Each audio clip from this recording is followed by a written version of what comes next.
Selamat berjumpa kembali dalam layanan audio Sahabat Seperjalanan. Hari ini adalah hari Selasa 5 September 2023. Tema renungan saat teduh kita dengan judul Makan dengan Benar. Makan dengan benar. Firman Tuhan terambil dalam Kisah Rasul pasal yang ke-21 ayat ke-25 sampai dengan ke-26.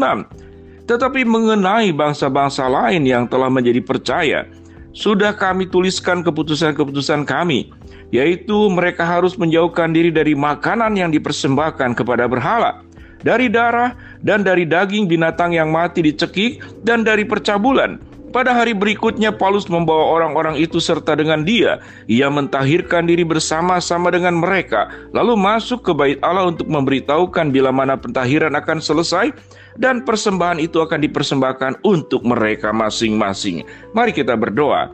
Bapa yang di dalam surga, kami ingin belajar dari hal-hal yang kecil, karena bagian-bagian yang kecil pun adalah sebuah kebenaran yang harus kami lakukan, yaitu berkenaan dengan makan. Dalam nama Tuhan Yesus kami berdoa, amin. Shalom sahabat seperjalanan yang dikasihi Tuhan. Ada beberapa budaya khususnya di suku-suku tertentu, dan mungkin ini menjadi sebuah budaya yang sangat umum di dunia. Tatkala kita bertemu, maka pertanyaan pertama adalah, apa kabar? Maka jawabannya kabar baik biasanya. Kemudian sudah makan atau belum?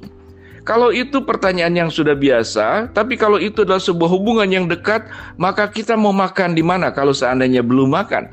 Sahabat seperjalanan, makan adalah sebuah kebutuhan yang kita perlukan setiap hari. Manusia tidak akan sanggup bertahan kalau tidak makan dalam waktu tertentu, dan dia akan meninggal, termasuk juga kalau minum lebih berbahaya lagi kalau tidak minum. Alkitab sudah mengajarkan tentang masalah makan. Ada banyak catatan-catatan. Makan adalah bagian yang diperintahkan oleh Allah. Karena itu kita diciptakan di dalam bentuk ragani badani. Tubuh yang ada pada diri kita diciptakan oleh Allah memang untuk mengkonsumsi makanan-makanan di dalam pertumbuhan fisik setiap kita masing-masing. Sahabat seperjalanan, dari mulai penciptaan, Allah melakukan penciptaan seluruh makhluk hidup, tanaman dan segala macam. Pada prinsipnya kalau kita belajar secara biologi, itu ekosistem yang membuat kehidupan itu kemudian berjalan dan berlanjut. Namun sahabat seperjalanan, kalau kita berbicara tentang makan yang benar, bagaimana caranya? Ada bagian Alkitab dalam Kisah Rasul, dan itu catatan yang sangat umum dari Perjanjian Lama sampai kepada Perjanjian Baru, yaitu sebuah perintah yang disampaikan oleh Rasul Paulus. Tetapi mengenai bangsa-bangsa lain yang telah percaya, sesudah kami tuliskan keputusan-keputusan kami, yaitu mereka harus menjauhkan diri dari makanan yang dipersembahkan kepada berhala, dari darah dan dari daging binatang yang mati dicekik, dan dari percabulan. Sahabat seperjalanan, catatan yang pertama adalah jangan makan makanan persembahan berhala. Apa yang menjadi salah? Makanannya sendiri sifatnya itu adalah netral.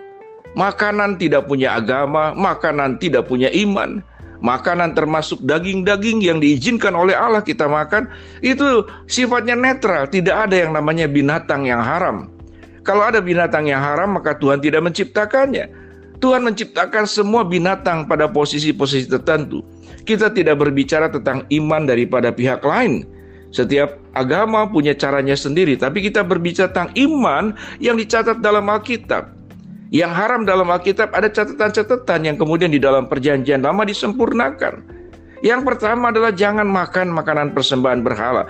Kemudian jangan makan makanan binatang yang dicekik atau dari karena percabulan. Sahabat seperjalanan, kelihatannya rumit namun sesungguhnya sederhana.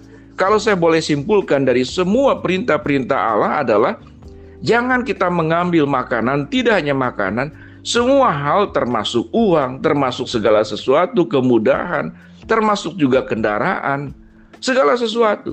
Kalau itu makanan, kalau itu kendaraan, kalau itu properti, kalau itu apapun bentuknya, yang dimaksud dipersembahkan kepada persembahan berhala, betul, itu tidak dipersembahkan kepada Tuhan yang kita sembah. Namun aspek yang lain, berhala pun punya makna yang lebih jauh. Tatkala kita kemudian menjadikan makanan segala-galanya, uang segala-galanya, properti segala-galanya, bukankah itu bentuk pemberhalaan dan itu makanan kita?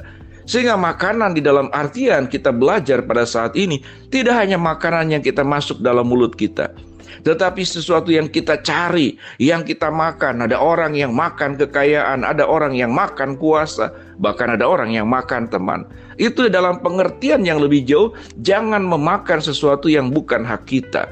Jangan memakan sesuatu yang sebetulnya itu membuat penderitaan kepada orang lain. Kalau kita bicara makan, bukankah ada banyak orang kaya bertemu dengan orang kaya yang sudah banyak uang, lalu kemudian memang berat badan pun sudah berlebihan, di dalam dirinya juga karena terlalu banyak makan enak, ada banyak penyakit di dalam dirinya. Maka itu menjadi berhala. Bukankah kita dipanggil untuk menjadi berkat buat orang lain?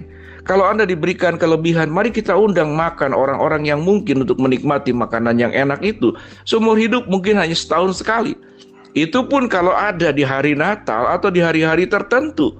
Itu pun makanan yang tidak dibeli oleh dirinya, tapi berkunjung karena diundang, karena diberikan oleh orang yang bermurah hati.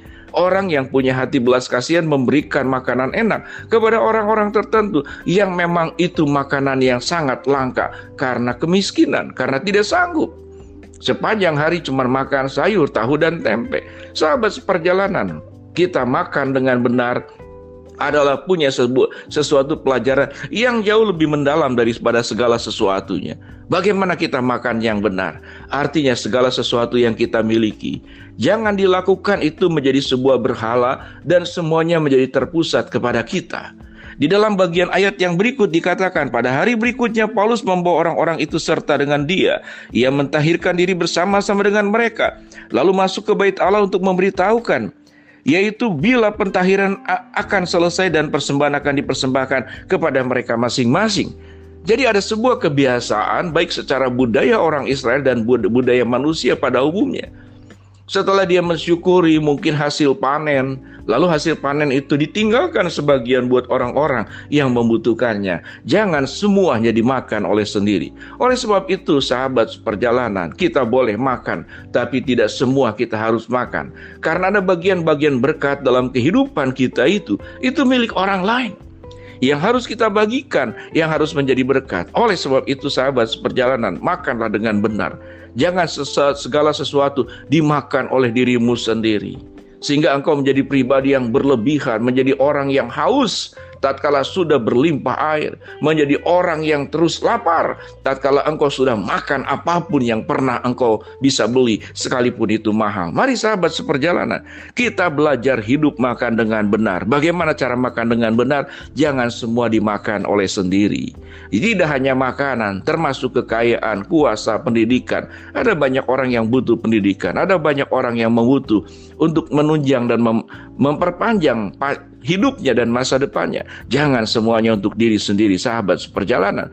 Karena Tuhan memanggil kita, tidak hanya kita meminta berkat, tapi kita dipanggil juga dengan memberkati. Baik memberkati lewat makanan, baik memberkati lewat kekayaan yang kita punya, baik memberkati lewat kuasa yang kita punya, baik memberkati dalam bentuk apapun, segala sesuatu yang ada pada dirimu, sehingga Tuhan dimuliakan. Ingat baik-baik, Yesus memberikan contoh perjamuan kudus, bahkan dirinya, darahnya, dan kemudian tubuhnya, itu bisa tanda kutip dimakan dalam pengertian mengorbankan, memberkati orang-orang yang membutuhkan. Mari sahabat seperjalanan, makanlah dengan benar, hiduplah dengan benar. Mari kita berdoa. Bapa dalam surga, kami sudah belajar kebenaran firman Allah yang sudah kami dengarkan pada hari ini. Hamba berdoa buat sahabat seperjalanan yang sedang sakit, Tuhan jamah sembuhkan. Sahabat seperjalanan yang sedang berharap sesuatu, Tuhan kabulkan dengan cara dan kehendak Tuhan. Sahabat seperjalanan yang sedang menghadapi masalah, Tuhan bukakan jalan. Dalam nama Tuhan Yesus kami berdoa. Sahabat seperjalanan, makanlah dengan benar. Jangan semuanya untuk dirimu sendiri. Sebagian dititipkan oleh Allah untuk memberkati orang lain. Shalom.